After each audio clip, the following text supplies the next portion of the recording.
So ẹ káàsán o.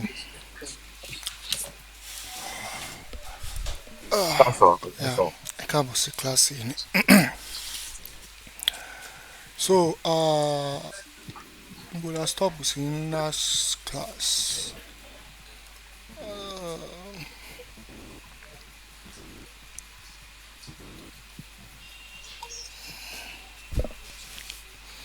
Network.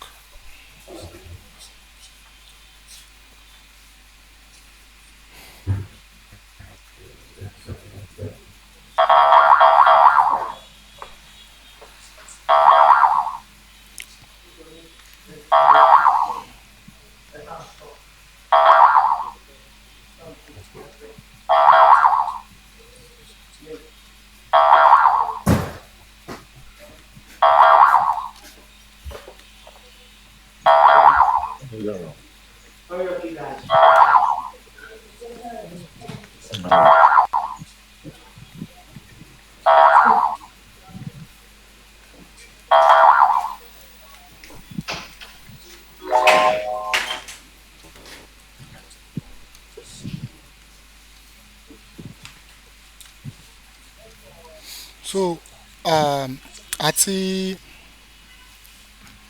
àti last class a ti ń wo last two class a ti ń wo double candlestick patterns. Tani ẹjọ́ bá mú ti mic yẹn tani.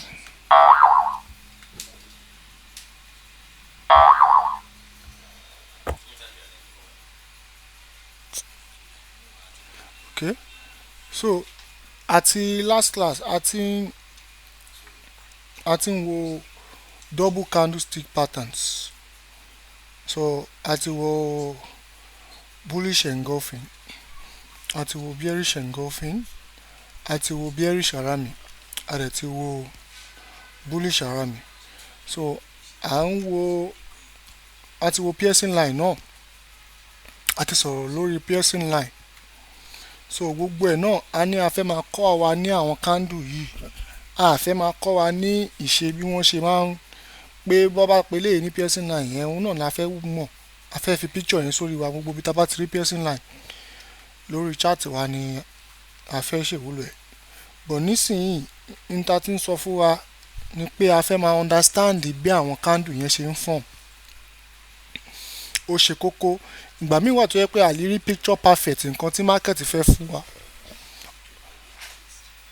Òun ni ìṣe bá ṣe fẹ́ máa kọ́ wa. So a sọ pé piercing line yẹn ó gbọ́dọ̀ close above 50% yìí kó tó di pé a lè lo òun fún reversal. Tí a bá rí a rí pé yàtọ̀ wà lórí láàrin bullish arami àti piercing line. But piercing line, for us to consider it as a piercing line, it must close more than the 50% of the bearish candle. It is important. Ó wá important kó close above 50% of the bearish candle. Torí pé tá bá sọ pé a fẹ́ fi candle yìí make buy decision, ó gbọ́dọ̀ close above the 50% of the bearish candle. So bẹ́ẹ̀ náà ni dark cloud yìí. Dark cloud àkọ́kọ́ rí bullish candle, a wá rí bearish candle. Now bearish candle tá a rí yìí, ẹ rí pé bearish candle yẹn gbàrà tó ṣí ó lọ sókè, ó wá sílẹ̀, ó show body, ó show good body, ó show pé there is pressure, significant pressure from the sellers pẹ̀lú bá ṣe rí candle yìí bó ṣe close. And in this kind of situation, ibi tí a ti expect rejection nínú dark cloud yìí, ibo la fẹ́ kí rejection yẹn ti wáyé. Ibo ló dá kí rejection yẹn wáyé níwọ̀n ìgbà tí a bá tiẹ̀ rí pé rejection yẹn yá kékèké, but ibo ló máa wà favourable tó máa fi jẹ́ kí a make a good decision pẹ̀lú dark cloud yìí. Ibo ló tún dá kí rejection yẹn ti wá fún second candle yẹn.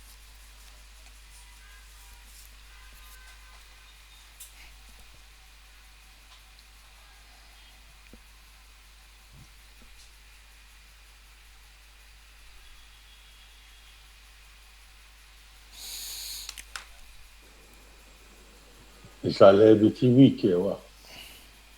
ìsàlẹ̀ àbí òkè. òkè ló ti open now. Yep.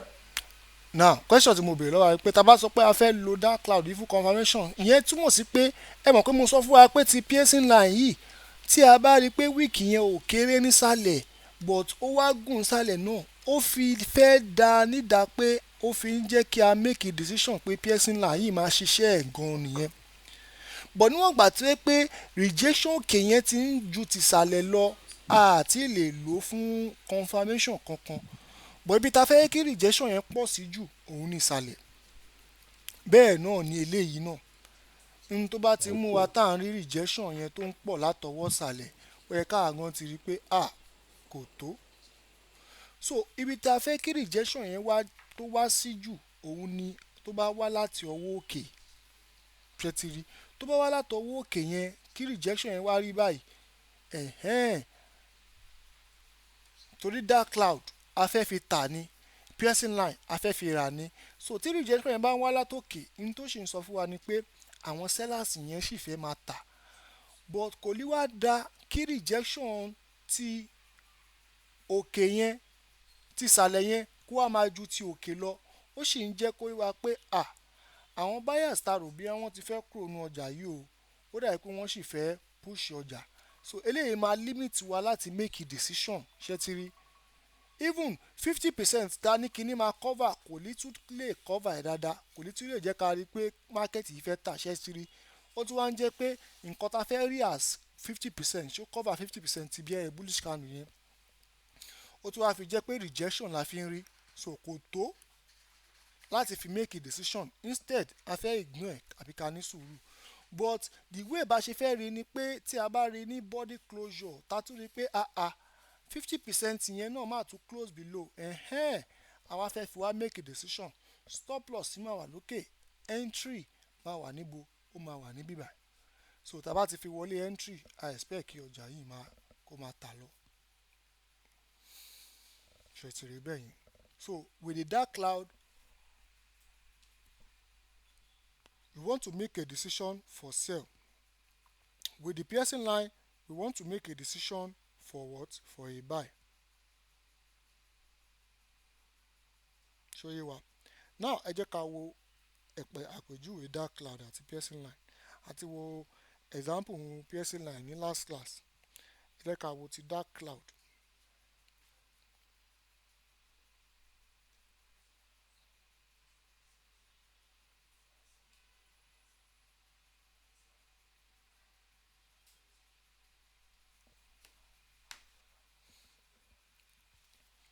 okay.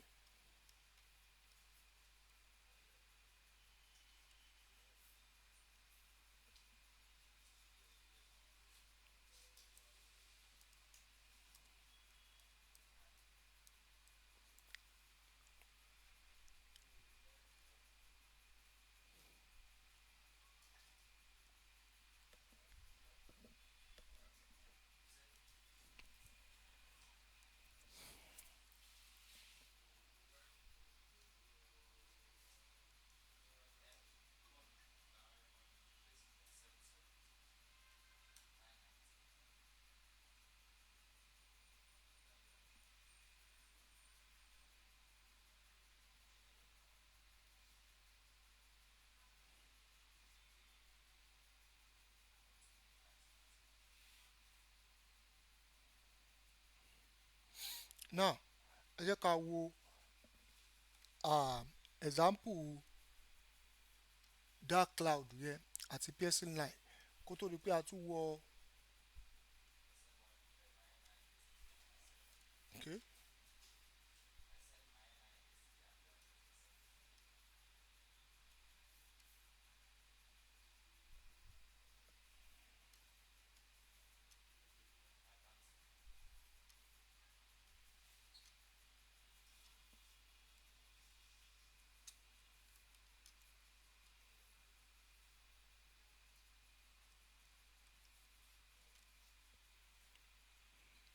Okay.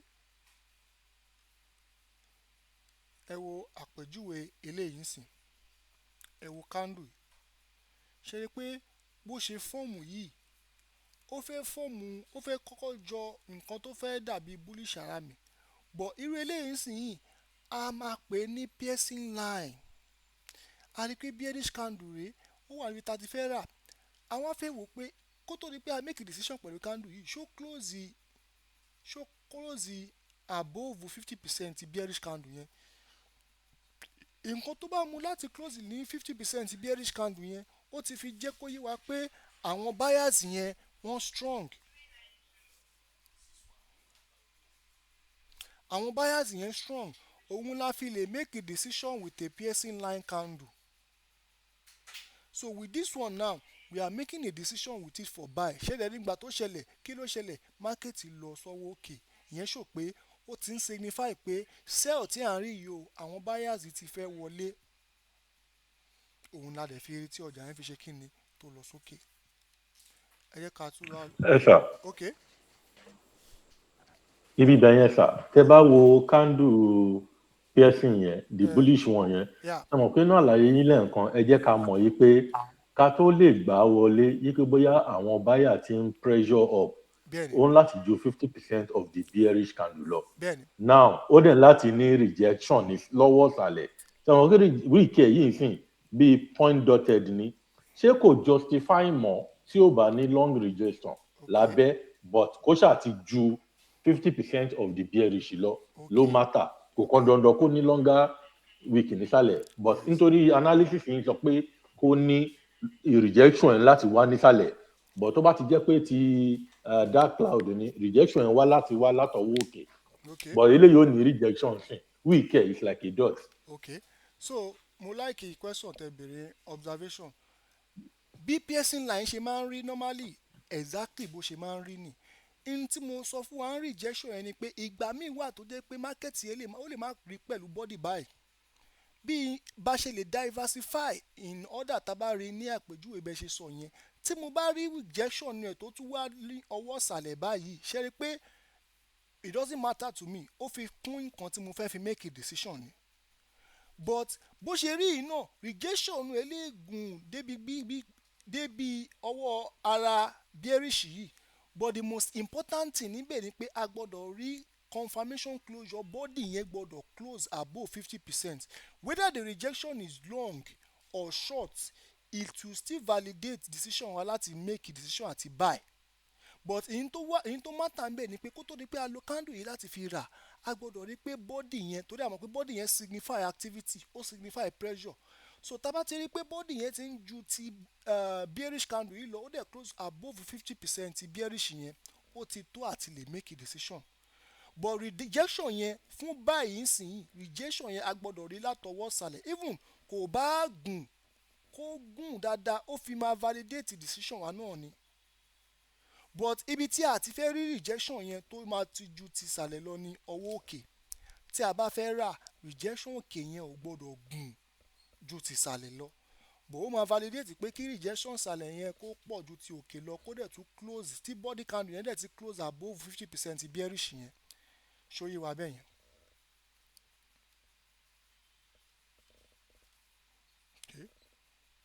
Question tèmi ni pé tí rejection bá wà fún bearish náà ní òkè tó pọ̀ ju ti bullish lọ ńkọ́ tó dẹ̀ tí bullish jẹ́ ti wà above 70% ṣíyàn lè take decision láti rẹ̀. Yes èèyàn lè take irú ilé tẹ̀ fi hàn irú example yìí sìn. eléyìí sìn bí rejection yẹn ṣe wà bẹ́ẹ̀ bí rejection yẹn ṣe wà yìí ṣẹ́rí nǹkan tá a fẹ́ fi make a decision kó tó di pé àwọn darapọ̀ mọ́ àwọn buyers it is the second candle yẹn ìṣesí second candle yẹn gangan la fẹ́ wò la fẹ́ observe tí ìṣesí second candle yẹn tó bá fún wa ní confirmation nǹkan tá a fẹ́ rí àti ignore nǹkan tó ń ṣẹlẹ̀ lórí bearish the most important ni pé àwa ti rí nǹkan tó máa jẹ́ ká rí pé àwọn buyers ti wọlé ṣóyè yín bẹ̀ yẹn so níwọ̀n ìgbà tí a fẹ́ lo second candle yẹn gangan la fẹ́ observe second candle yẹn la fẹ́ wò pé rejection sàlẹ̀ yẹn ò gbọ́dọ̀ ju rejection òkè yẹn ò gbọ́dọ̀ ju ti sàlẹ̀ lọ second candle yẹn la dẹ̀ fẹ́ fi mọ̀ pé okay o ṣá close above 50% ẹ mọ̀ pé second candle yẹn sì ń la fẹ́ fi make a decision kò ń ṣe first candle ti ṣe tiẹ̀ a ti mọ̀ pé àwọn bearish ló wà àwọn sellers ló wà in control but èyí tá a fẹ́ fi make a confirmation òun ní second candle yẹn ṣóyé.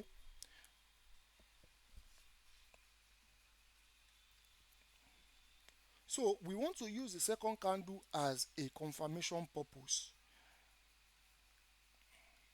Now ẹ jẹ́ ká tún lọ wo another example ìyẹn fún tabatiri ti dark cloud náà ká wo bí ti níbi tí a bá ti fẹ́ tà.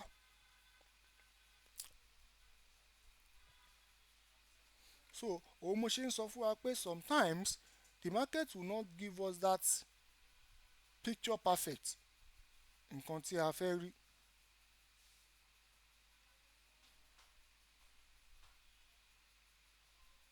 ẹ rí i pé irú eléyìí ń sìn yìí irú eléyìí ń sìn ṣe rí i pé irú eléyìí ń sìn sometimes a máa wà ní in a situation tó yẹ pé decision tá a bá make owó ló máa reflect bí a máa make owó àbí a lè make owó but fún àlàyé explanation tèmi ti ṣàlàyé fún yín sìn yìí normally it is not right to say we want to make use of this because tí a bá wò although we might break above the 50% but what will have been something tá a máa consider tí ò lè jẹ́ kí tó máa jẹ́ ká máa wà tó máa jẹ́ ká wà reluctant àti make a buy decision yìí kí ni nǹkan tí ó máa jẹ́ kí a wà reluctant àti make a buy decision although a rí pé a close above 50% but nǹkan kan wà tó yẹ pé kò yẹ ká tún rí mọ́ tó bá yẹ pé a fẹ́ fi make a buy decision kí ni nǹkan yẹn.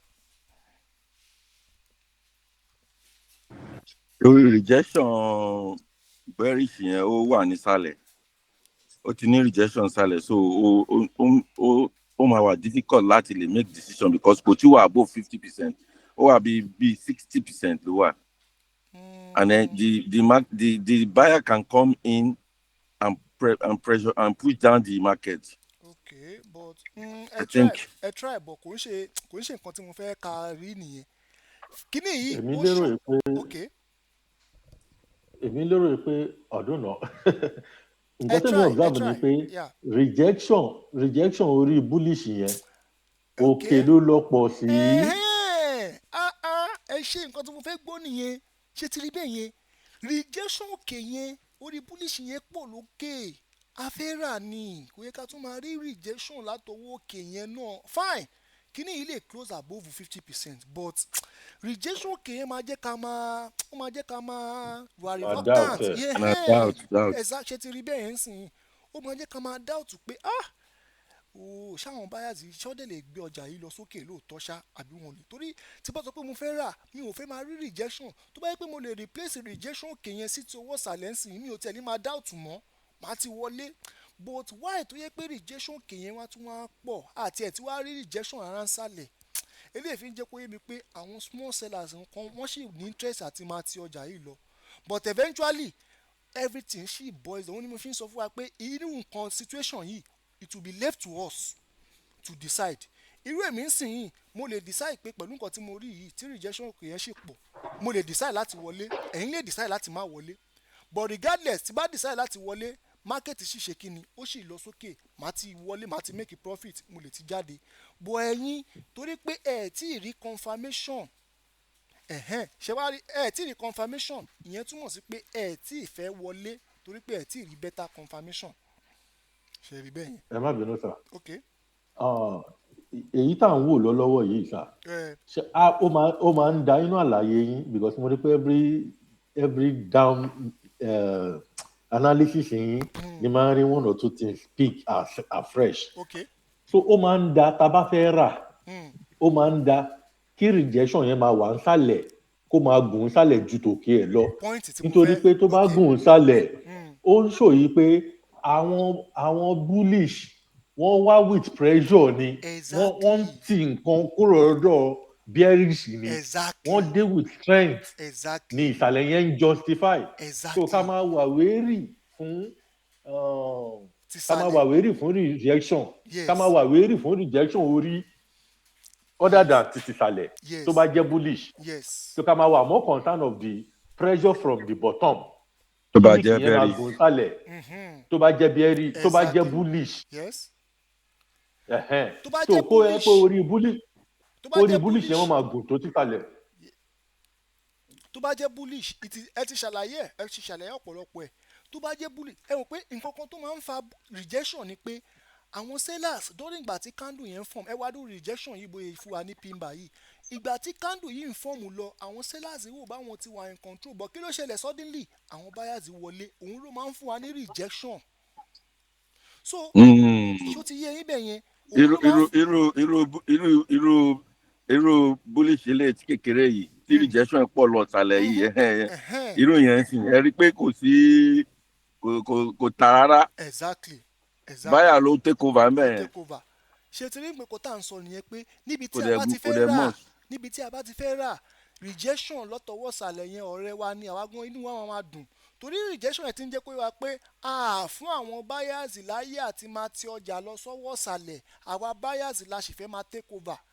So òun náà ló tún wá pọ̀ mọ́ bíbá yìí pé ẹ wo small rejection tàrí ní báyìí ìyẹn ti ń jẹ́ pé wá pé ìgbà tí candle yìí ń form àwọn buyers ti ń push ẹ lọ sókè o but suddenly àwọn kan tún wọlé wọn tún tà àwọn wá jẹ́dà close ẹ̀ níbàyìí bọ̀bọ̀ yẹn close ẹ̀ náà ó dàbí pé ó sì lọ ṣètìrì bẹ́ẹ̀ yẹn òun mo ṣe ń sọ fún wa pé a máa wà ní stage tó jẹ́ pé a lè má rí nǹkan tá a fẹ́ but ṣé nǹkan tá a rí yẹn ṣó ti tó àti lè make a confirmation àti lè buy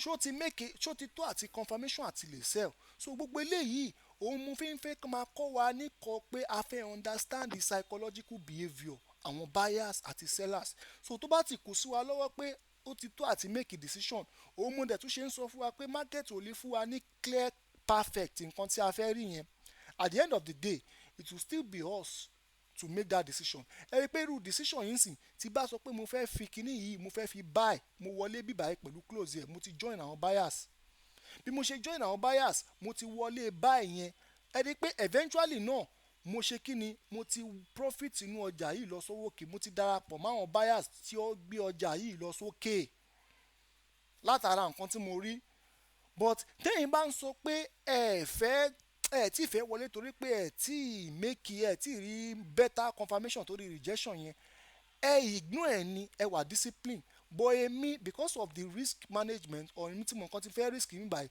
regardless mo dẹ̀ ti rí nǹkan tó tó àti join àwọn buyers èmi ti join ọkọ̀ yẹn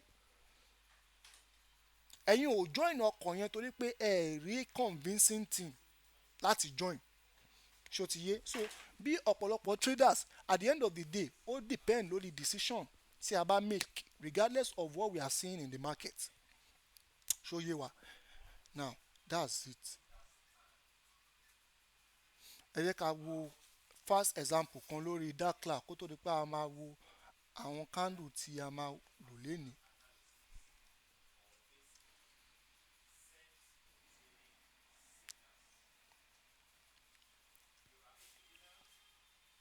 ok ẹ wo eléyìí sìn a kò fẹ́ fi for explanation purpose ṣe rí pé we could see this candle a bullish candle and we could also see that it break below the 50%.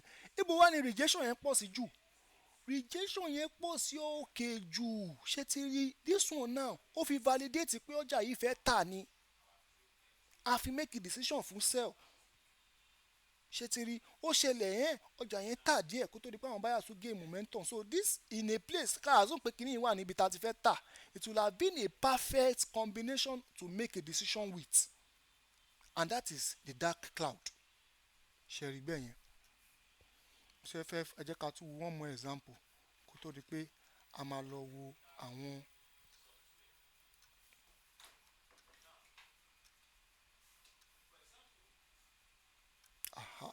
okay.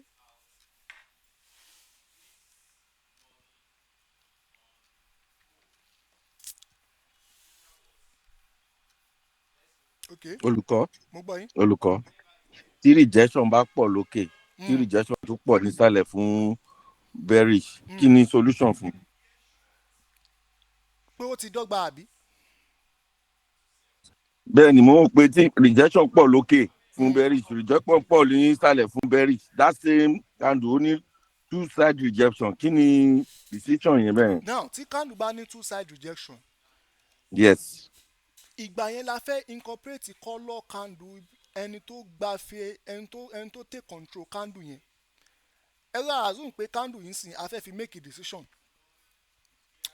a decision bullish candle rèé a rí pé bullish candle yìí ṣe ṣẹlẹ̀ now a tún wò pé ṣé candle yìí gan ṣó close below 50% kò close yẹ ìyẹn tún mi pé candle yìí useless àti fi lè make a decision but regardless náà téèyàn bá sọ pé èèyàn fẹ́ fi candle yìí irú kíní yìí sìn ó ti jọ mọ́ pé a máa pè ní bearish arami kò qualify fún dark cloud torí pé kò break below 50% right but irú eléyìí sìn tá bá sọ pé rejection òkè yẹn àti rejection ìsàlẹ̀ yẹn ó papọ̀ a máa fún ẹni tí ó win ní candle yẹn regardless of the colour a rí pé candle yẹn bearish colour ni ìyẹn ti jẹ́ pé wá pé àwọn sellers ló take control at the end of the day ṣó ti yé now bí bóyá jẹ́ bearish yẹn ń sìn yìí ìyẹn ti jẹ́ pé wá pé who took control of this candle were sellers and the market sold so regardless of how the rejections happen tá bá padà lọ sí candle tá kọ́ wa which is àwọn spinning bottoms wa àti spinning top wa a máa fi jẹ́ pé wá pé òun la fi sọ fún wa pé the colours what a sọ fún wa ń bẹ̀ pé colour ẹ̀ ṣe kí ni tí a bá rí báyìí inú nǹkan tẹ̀ ń ṣe sọ lélẹ̀ òun la fi ń sọ fún wa pé colour ẹ̀ máa tà colour ẹ̀ gangan ló máa jẹ́ ká mọ̀ exactly nǹkan tẹ̀ ń sọ rèé rejection òkè ó papọ̀ mọ́ tìsàlẹ̀ ta la wá fẹ́ tẹ̀lé in this situation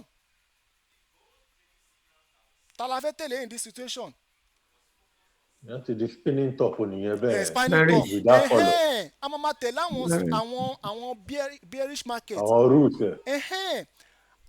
the reason why tàdé fẹ́ fi tẹ̀lé àwọn sellers yẹn ni pé we were able to follow them regardless of the colour closure ṣe ni pé colour yẹn la fi make a decision pé ok pẹ̀lú colour yìí o a mọ̀ pé rejection òkè yẹn pọ̀ àti sẹ̀ but àwọn sellers náà ló take control torí ké ni báwo la ṣe mọ̀ torí bí candle yẹn ṣe close òun ló máa fi wá jẹ́ kí àwọn sellers yẹn máa take control ẹgbẹ́ kankan same thing náà ló fẹ́ ṣẹlẹ̀ yìí báyìí ṣe pé candle bearish yẹn ó fẹ́ look more of like a spinning top rejection òkè ó pa kàṣà pé ó fẹ́ jọra wọn ó fẹ́ rhyme but at the end of the day the sellers sold the market for some time ṣe ti rí bẹ́ẹ̀ yẹn so àwọn nǹkan tá a fẹ́ wá observant rèé whenever we are making a decision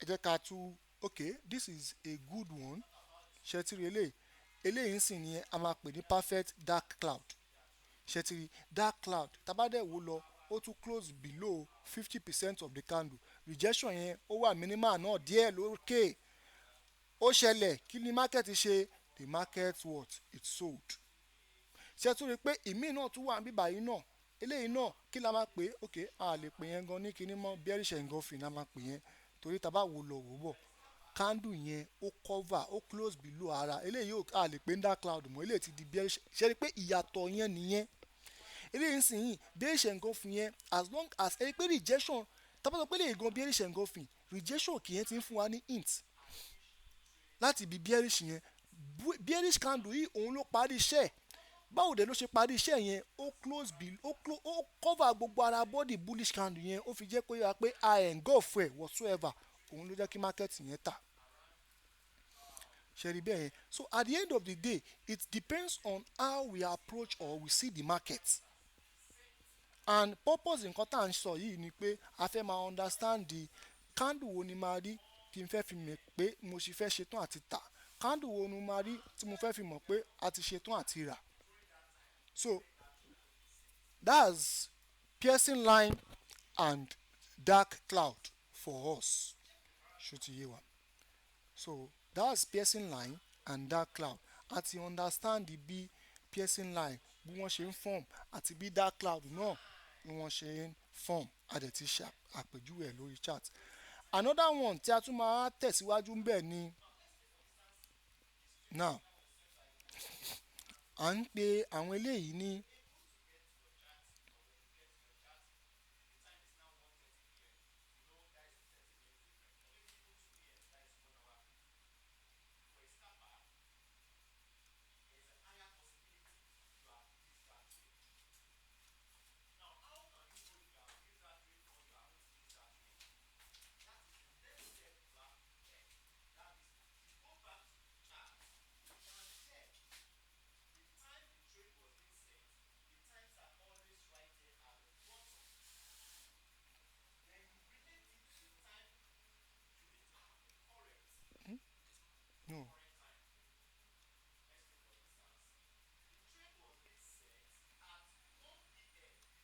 Now, um, this one I'm drawing now is another type of double candle that ma fi make a decision.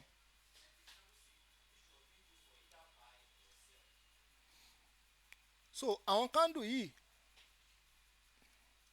fáwọn tá a bá ti ra fáwọn tá a ní tá a bá ní candlestick yẹn màá rọ̀ wá lọ́rùn pé ká try láti get ẹ̀. Ẹ lè chat àwọn support àwọn manager kẹ cause ó máa ń wá important kéèyàn ní a ní àwọn ìwé candlestick yẹn, a ní àwọn ìwé candlestick tó bá yẹ kó wà available pdf náà a ní ní pdf a dẹ̀ ní ní physical náà. So ẹ jẹ́ ká rí i pé a get ẹ̀ torí tá a bá ní bá ṣe ń kọ́ wa náà a máa rí gbogbo ẹ̀ náà ahead kí kíláàsì tó ṣẹlẹ̀. So àwọn èyí tó dẹ̀ tún kọ́ wa náà ṣé èèyàn kan fẹ́ ta ló fẹ́ bèrè ṣáfẹ́ bèrè ẹ ṣe question. ẹ ṣe ẹ ṣe sá èmi fẹ́ béèrè láfter class pé tó bá possible kẹ́ fún wa ní ìwé lórí àwọn Yes, candles yẹn. there is Yes. a paid pdf ẹ máa bèrè Oh lọ́wọ́ yeah, yeah. that would make a lot of sense. Uh-huh. Thank you, So sir. we have it. We can chat our support. I'm a reply. In terms Okay. of pé ìwé kan pé àwa tá wà ní diaspora a lè get physical hard copy. So a ní PDF náà tó yẹ pé a máa rí. Okay. Yes. Tó yẹ pé All right, sir. All right. Yes, sir. All right. So ó máa fi àwọn tó jẹ́ physical students a ní hard copy ẹ̀ tó yẹ pé bá ṣe ń kọ́ wọn wọ́n máa rí inú ìwé yẹn náà. So ó máa fi jẹ́ kí a tún máa tètè máa rántí àwọn candle yẹn gbogbo ẹ̀ náà dẹ̀ ni in fact tá a bá ti get tiẹ̀ tẹ́yìn kan bá lọ ń padà ń wò ẹ máa so nǹkan tí tútọ̀ kọ́ wa tó so ó máa fi jẹ́ kí ẹlẹ́ni head wa yẹn náà kó lè fast. So that's it. So these ones we call it bullish sorry à ń pè ní bullish railway. We call it bullish railway. And this as well, we call it bearish railway. Ṣé ti rí bẹ́ẹ̀ yẹn? Now, as always, ẹ mọ̀ pé báwa ṣe máa ń kọ́ a fẹ́ kọ́ níkọ́ pé how do we come to this bullish railway? And now, tí ẹ bá mọ̀ tí bá béèrè lọ́wọ́ wa ṣé bí mi ṣe máa ń béèrè ṣé èrò bí a lè fi bullish railway yìí make a decision àti buy ṣé a dẹ̀ lè fi bearish railway yìí náà make a decision àti buy ẹ tẹ̀ ẹ́ ká kọ́kọ́ wo pẹ̀lú bullish railway. Can we actually make decision with a bullish railway without waiting for the third candle to form? Is a question.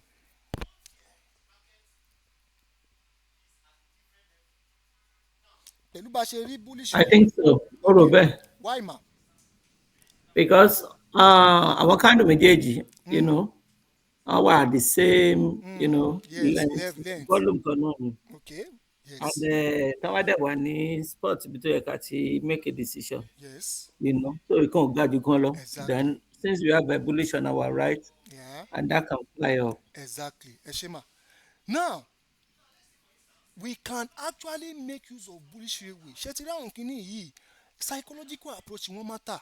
Ṣé rí láti bullish ara mi ta sọ pé a lè fi make a decision dé piercing line ta ni ó gbọdọ̀ cover 50% dé bullish ara mi kò yẹ kó tún sọ fún wa mọ́ pé in fact. ẹ jọ sir mo ní question concerning that.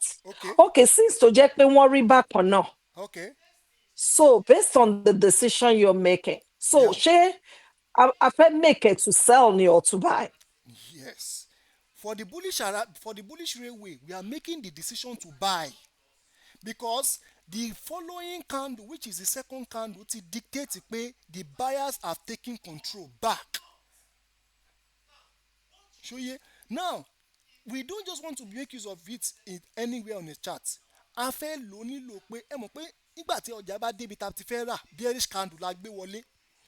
Bearish candle tá a gbé wọlé yẹn àwọn èèyàn ti tà débi tí a ti fẹ́ rà a wá ní the confirmation kan tó máa jẹ́ ká rà òun ni second candle yìí fi wá appear a wá pa méjèèjì pọ̀ òun ló wá fún wa ní bullish railway pé o àwọn buyers ti match sẹ́ẹ̀lì last candle yẹn o ó ti wá fún wa confirmation àti rà. So me as a trader, my job now is to make a decision to also what? To buy. Because I've seen something that will make me know that the buyers are ready to buy at this point I'm interested to buy from. Show you what. ṣó yé wa bẹ́ẹ̀ yẹn. Now bullish railway tá bá wà familiar pẹ̀lú railway tracks a máa rí i pé tracks yẹn tí train tó ń bọ̀ àti tó ń lọ, train eléyìí ló ń bọ̀ eléyìí ló ń lọ, eléyìí ti débi tí àwọn èèyàn ti fẹ́ máa lọ, òun ni bí bearish candle yìí, and this train now is about to go off. Kó tó di pé train yìí bẹ̀rẹ̀ sí ń lọ, kí lèmi náà fẹ́ ṣe, I also want to join it. Èyí túmọ̀ sí pé the sellers have come to where we the buyers are waiting to buy, and with the buyers we have shown our strength already with this second candle. Strength tí a show yẹn, that means that I now want to buy this market because the buyers have shown it with body activity signifying pressure. Now ẹ jẹ́ ká padà sí single candle. On a normal terms, what are we going to call this bearish candle in a single candle terms? Kí la máa pe bearish candle yìí pẹ̀lú bó ṣe close yìí o, ó ní orúkọ tá a máa ń pè ní in a single way àti kọ́ wa. bearish engulfing. No bearish engulfing kẹ̀. Ewo. Single candle yìí ni o, ẹyọ kan bearish candle yìí o pẹ̀lú bó ṣe rí yìí o, bearish candle yìí ẹyọ kan ẹ̀ yìí ẹyọ kan ẹ̀ báwo kí la máa ń pè àti kọ́ wa. ṣé kò ń ṣe bọ̀dúsà àbí. Yes, bearish marabuzo. Marabuzo. Yes, ara nǹkan tẹ́ ẹ gbọ́dọ̀ gẹ́ẹ̀tì pdf ìwé yẹn candlestick yẹn nìyẹn, so that àwọn orúkọ yẹn gan ẹ máa wà familiar pẹ̀lú ẹ̀. Eléyìí náà bullish marabuzo, imagine bearish marabuzo ta sọ fún wa pé pressure sellers pressure, bullish marabuzo a sọ fún wa pé buy pressure. Now bearish marabuzo àti bullish marabuzo ó wá dúró sẹ́gbẹ̀ẹ́ ara wọn, wọ́n wá wà níbi tí a ti fẹ́ rà, tí a mọ̀ pọ̀pọ̀lọpọ̀ àwọn èèyàn fẹ́ rà, àwọn àpọ̀jọ méjèèjì pọ̀. Èyí tí ó máa validate kára la máa tẹ̀lé, which is the bullish marabuzo. Àjọ méjèèjì pọ̀ òun ló fún wa ní bullish railway, and that justify us making a decision with a double candle. Ẹ sà, Okay, nǹkan kan rú mi lójú ń sìn sá o. okay, máa kó rin lójú. Mò ń fìyè bá gbogbo nǹkan tẹ̀ ń sọ lọ. Yeah. Ṣé mọ̀ pé nǹkan mo sọ pé red yẹn bearish engulfing lèmi pè, ìgbà tẹ́ ni pé in single candle kí ló mean? Nǹkan tí mo sọ pé bearish engulfing ni pé ó ní little or no wick, but marabuzo, ṣé mọ̀ pé marabuzo ò ní wick rárá, it's just a full body fún bearish àti bullish. Marabuzo máa ń ní weak, ó kọ̀ ẹ́ pé weak wọn tíẹ̀ ni, as long as body yẹn a gbọ́dọ̀ rí pé body yẹn activity wà ní body yẹn. Àtàbà lọ wo lórí chart a máa rí náà, tàbá lọ pé marabuzo. nítorí pé mo gbé marabuzo inú ìwé tó wà, marabuzo yẹn ò ní. ṣẹ́rí nǹkan tí à ń sọ nìyẹn o. Tẹ́ bá fi marabuzo yẹn ò ní wíìkì rárá, so yẹn ló ń confuse mi tí mo sọ pé wọ́n pẹ́ ká wò ó ní single ó jẹ́ bearish engulfing ló jẹ́ sọ bẹ́ẹ̀, tó mọ̀ pé bearish engulfing ó lè ní weak or no, but mo mọ̀ pé marabuzo yẹn ò ní rárá, nǹkan yẹn confuse mi láàrin yẹn. mo like nǹkan tẹ́ ṣe rí pé òun mo ṣe ń ṣàlàyé, tẹ́ bá wà familiar pẹ̀lú kíláàsì wa látijọ́ ẹ̀, mo máa ń sọ fún wa pé ẹ má jẹ́ ká máa rí picture perfect nǹkan tó wà ní ìwé àbí nǹkan tó kọ́ wa.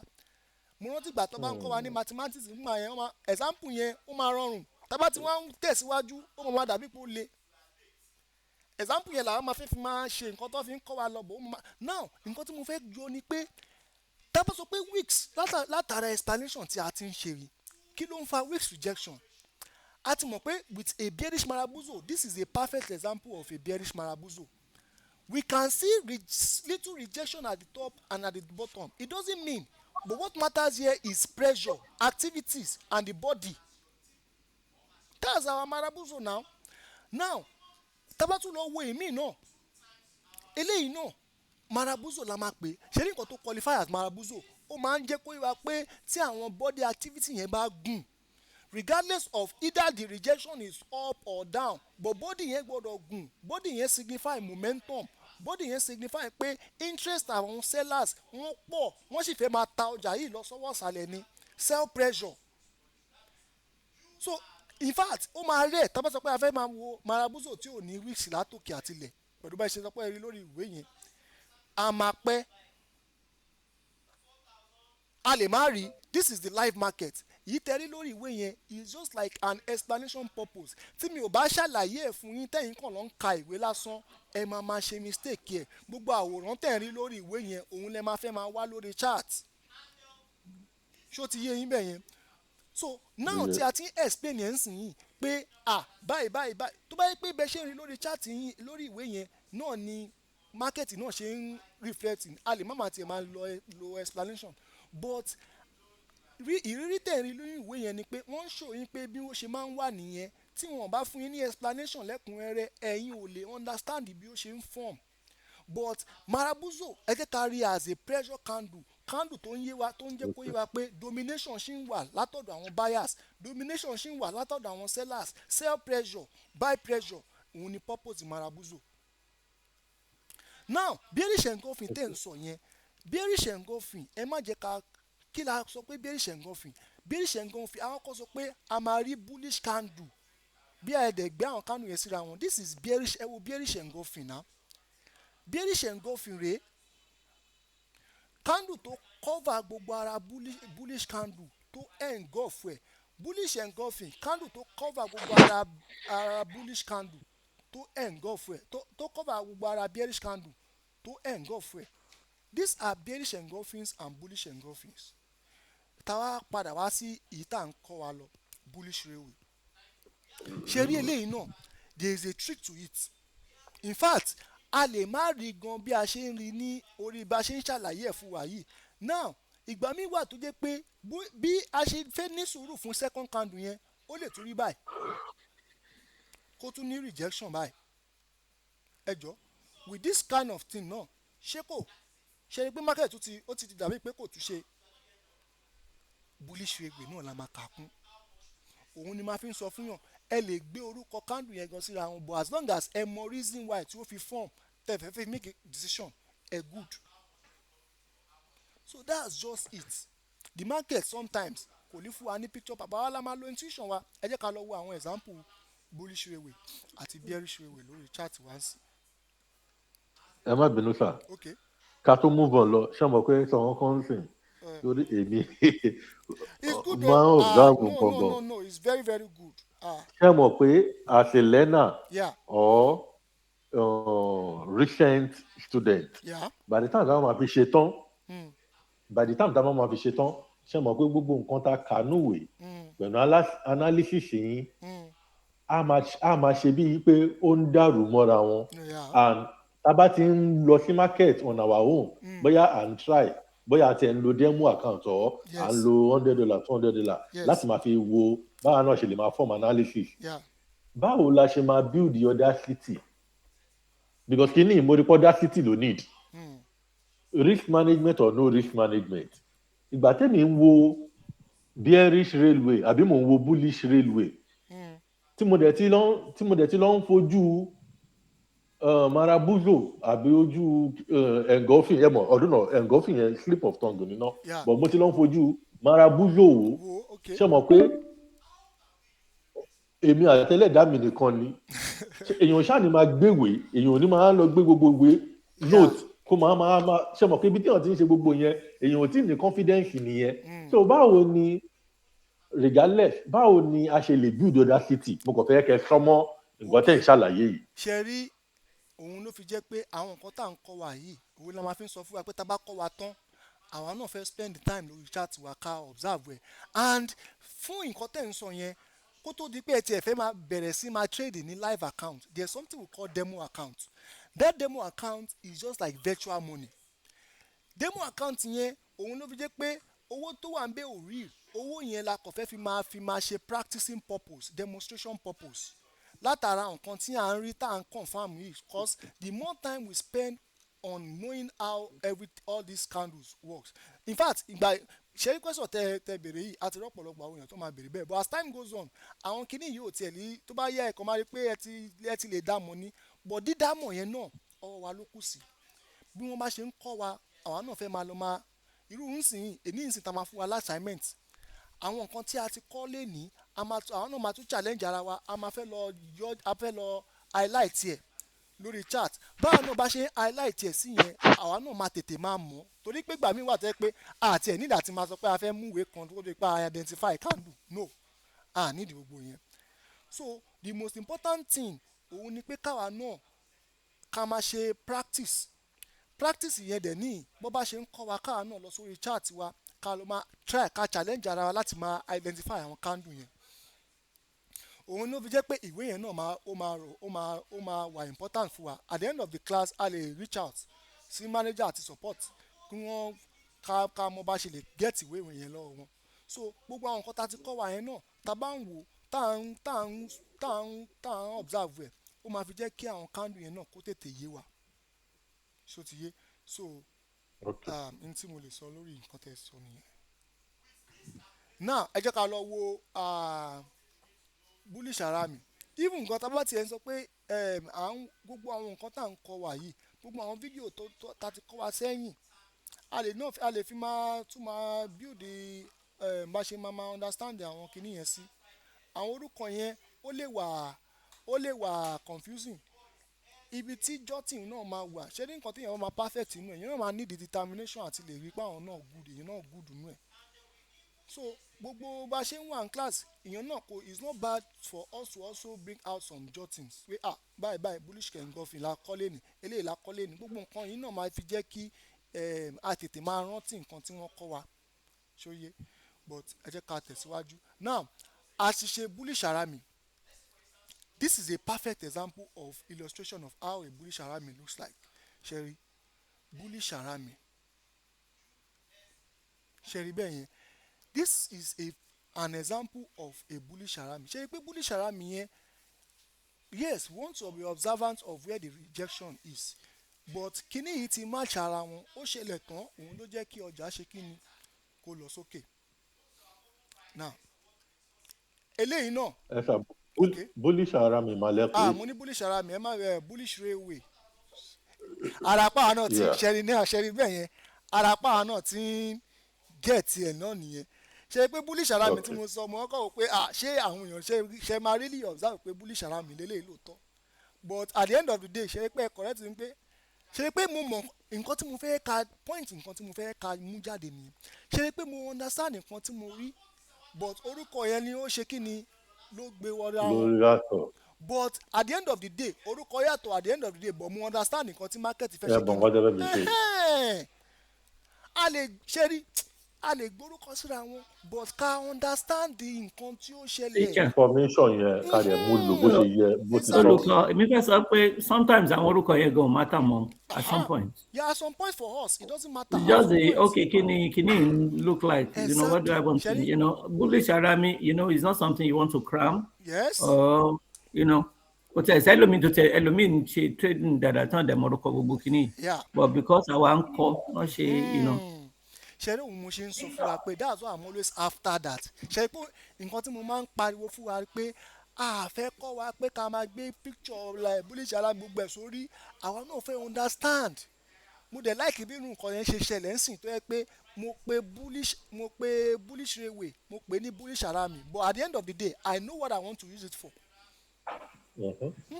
That's it and this one now òun ní ṣe pé first example bullish railway ó ṣẹlẹ̀ kánú yẹn tó ra wọn it's bought now another one bí báyìí náà I will be calling this one kí ló ṣẹlẹ̀.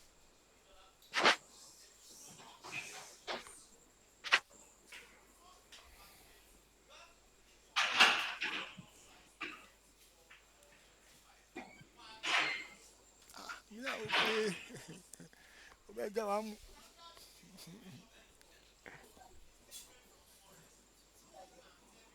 Ó dàbí pé mò ń rí ẹ̀yìn mú wá rí pé kìíní ẹjọ́ nẹ́tì.